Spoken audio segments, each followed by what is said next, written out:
Welcome back to Call the Damn Leads, the show by sales professionals for sales professionals. I'm your host, Drew B. Wilson, with more than 2 decades in sales. I've seen it, heard about it, been through it. Now I'm bringing it to you, my favorite people in the world, the sales community, because let's be honest, this is the greatest job on earth.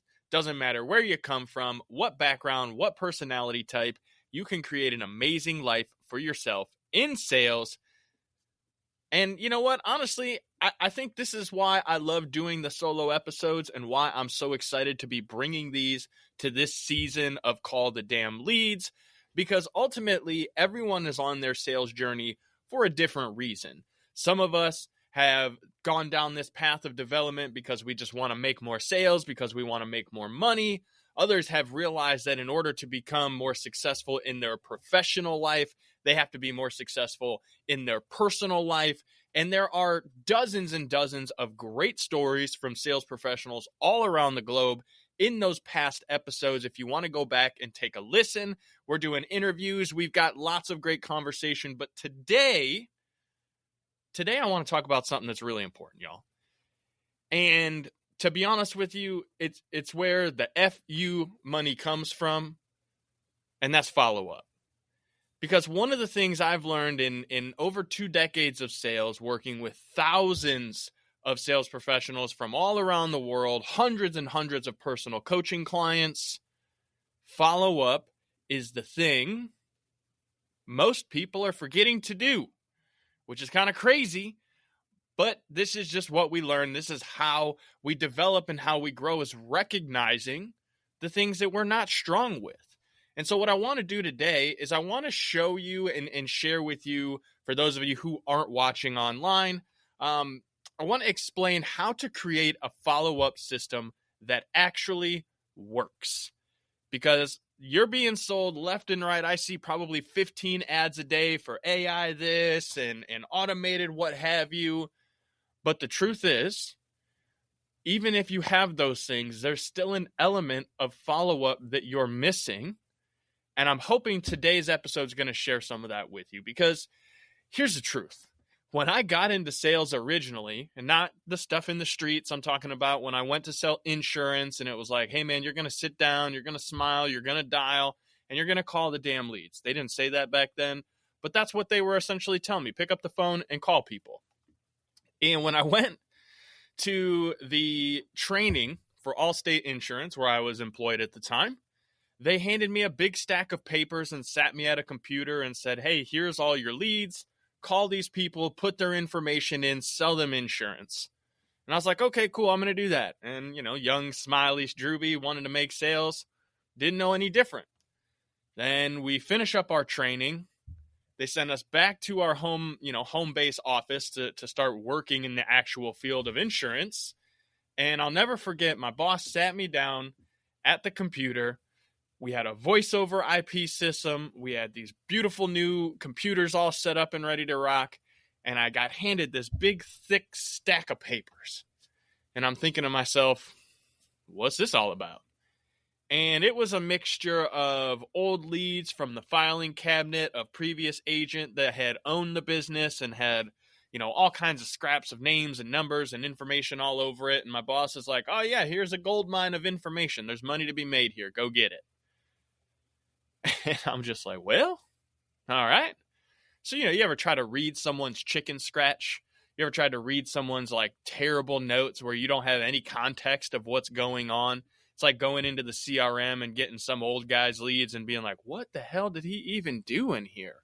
They didn't have any of that. They just had scraps of paper and people's, random information all over it. Heck, we had credit card numbers on there, driver's licenses. It was a mess. And then the best part is after we had worked through all of those, random scraps of paper and information, the boss man came in and he handed down another big old fat stack of papers. And I looked at it and I could tell it was an Excel spreadsheet that they had printed out in landscape form and gave to me and the other guys as a cold call list. Now, never mind the fact that they printed out an Excel file and sat us at computers with voice over phones anybody who understands technology realizes it makes no sense. Why wouldn't you just send us the Excel file to work from? But this is a thing. This is dinosaur age thought processes and why you have to develop a new system. You have to work on a follow-up system that actually works for you and that you can create a system that you stick to. Because ultimately, that's like the whole big picture of this story here, you guys. But what I want to get to and how I'm going to show you to create a follow-up system that works is by starting like this. You got to have your data. You got to have your information. That's number one. If you don't have leads, you have nothing to follow up on. So if you need leads, go find one of the other episodes about marketing. Go grab my book, Social Media Mastery. Get yourself some leads. But if you've got the leads and you've got the information, the first step in creating a follow-up system that works is organizing it. Where did the leads come from? Segment them down. Are they current clients? Are they old clients who have left? Are they referrals? Is it an scratch that, reverse it. An internet lead that, somebody signed up online and filled out your form and now you've got their information. It's kind of important to understand where did this info come from? Because when I started picking up the phone and calling people and saying, hey, I work over at Allstate, I'd love to sell you some insurance, they were asking me, how did you get my information? What kind of scam is this? How did you get my number?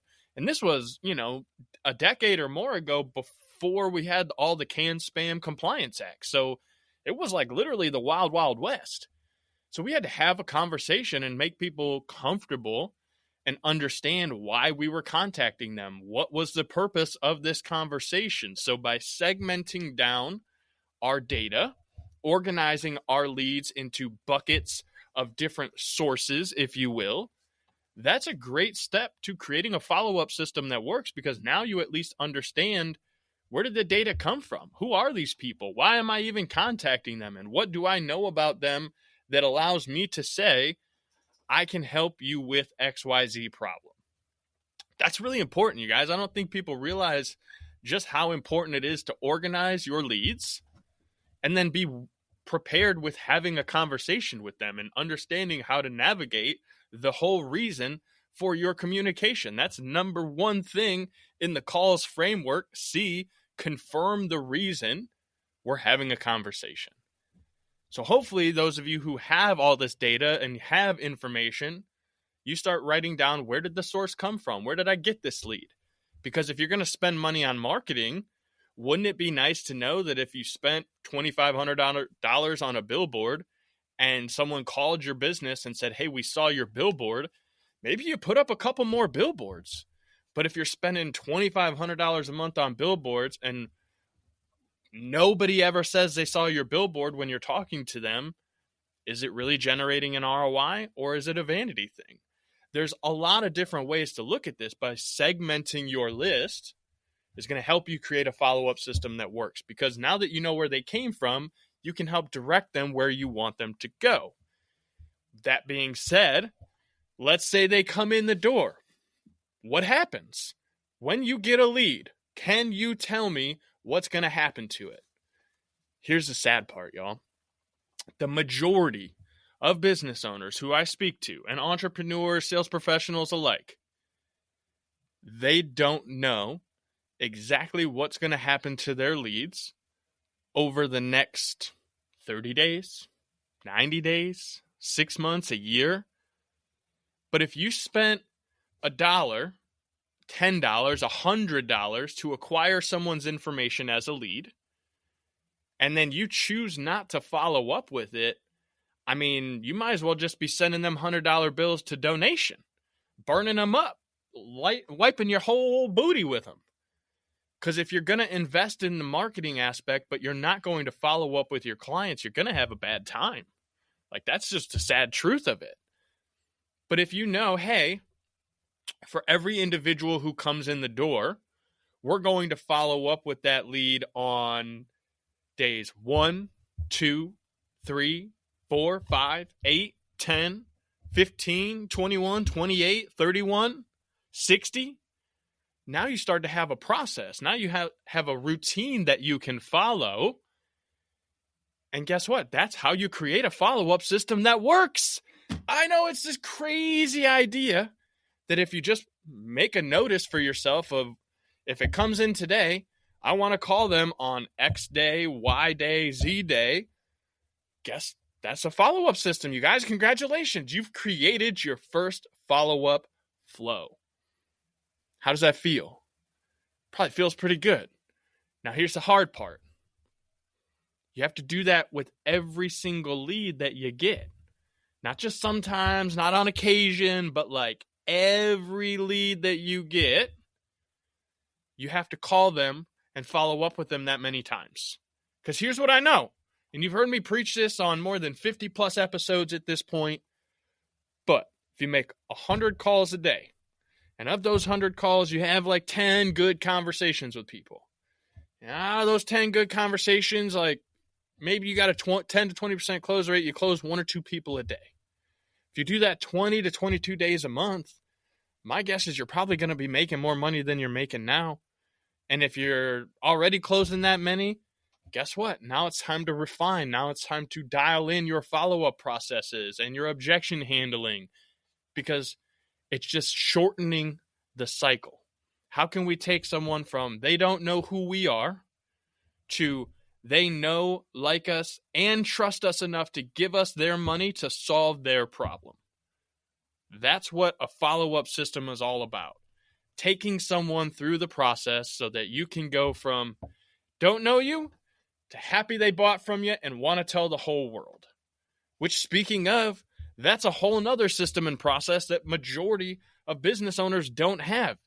They don't have a follow-up process for their current clients to ask for referrals. Crazy. They already know you. They already like you. They already trust you. They've already given you their money, but you're not asking them who else they know that might want to solve that problem they had?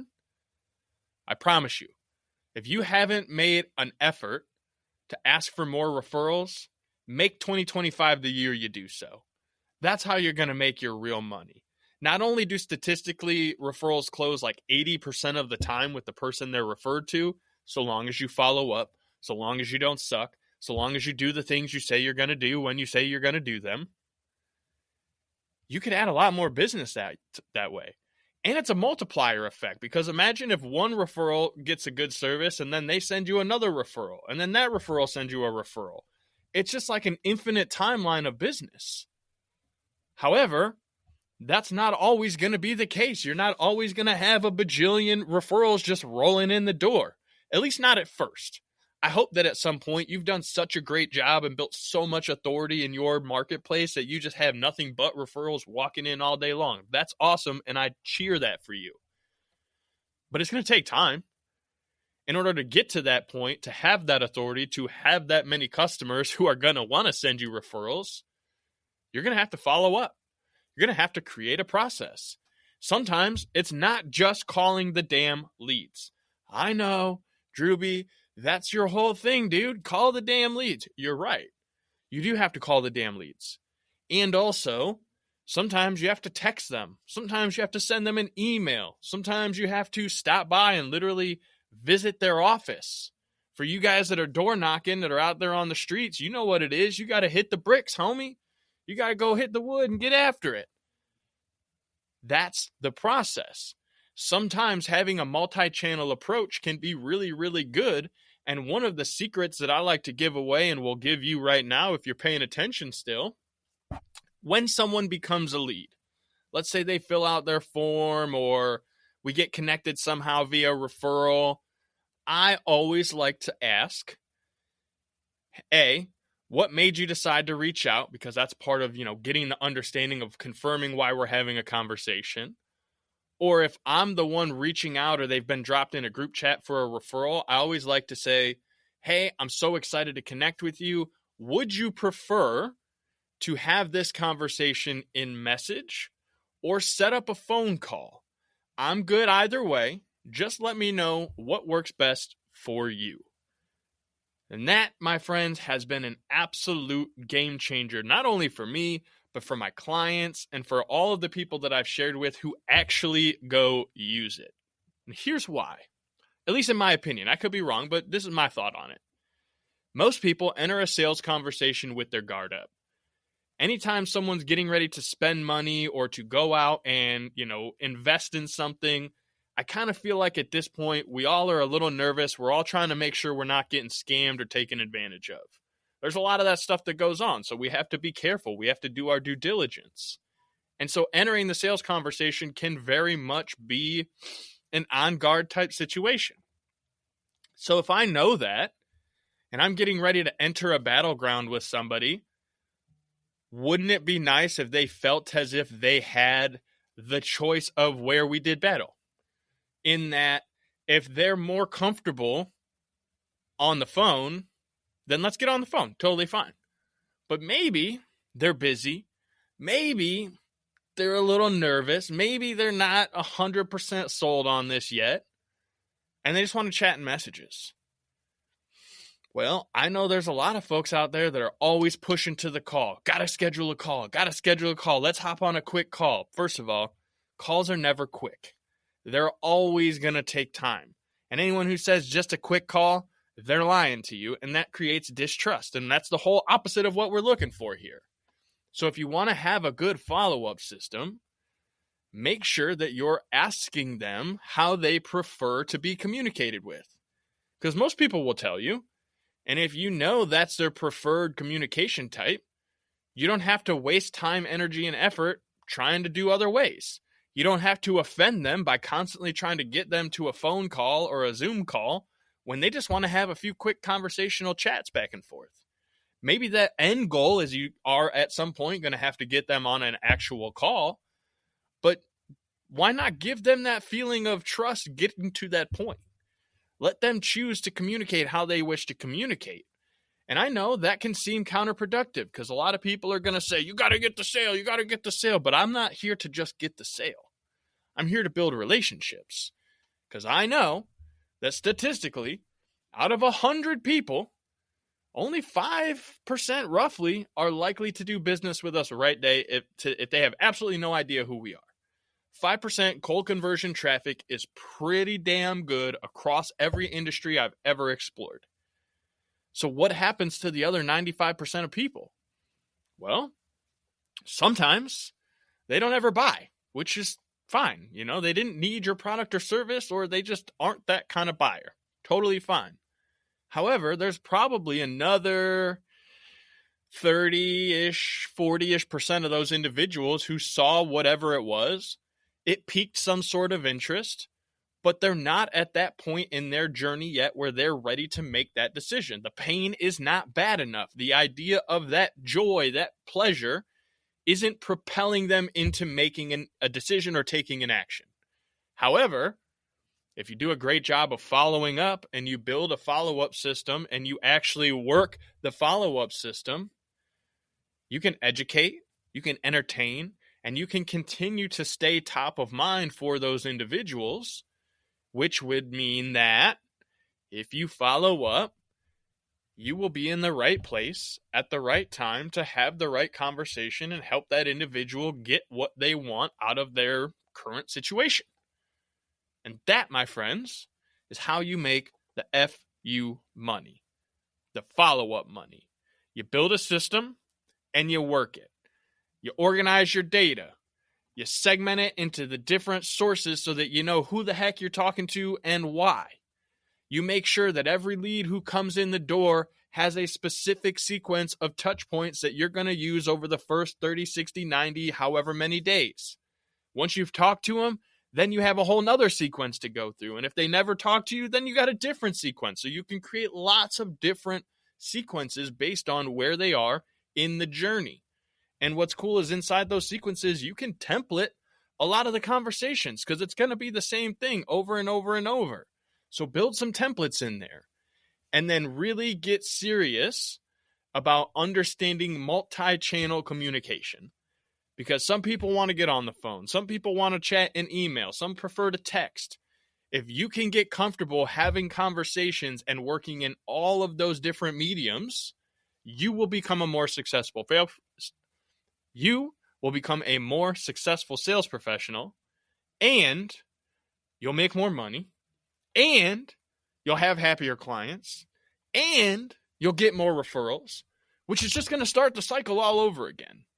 So go build a follow-up system. Work your follow-up system. And if you need help, head over to dcb.callthedamnleads.com. Check out our closer bundle. We break it all down for you. We're happy to share the skill sets, the tactics, the actual scripts and conversations that we've used with dozens and dozens, if not hundreds of clients over the years. And you can go and implement them for yourself. That said, if you like the show, if you got value out of it, if you feel like you learned something today, subscribe, share it with a friend, leave us a review, do all the things that you do so that we can continue getting in front of more amazing folks just like you in the sales world. And as always, if you have an amazing sales story, you think you've got something crazy that you want to share with our audience, we'd love to have guests on the show. Head over to callthedamnleads.com/podcast. Send us your information. We'll get connected real soon. Other than that, you know what to do. Go call the damn leads. We'll see you on the next one.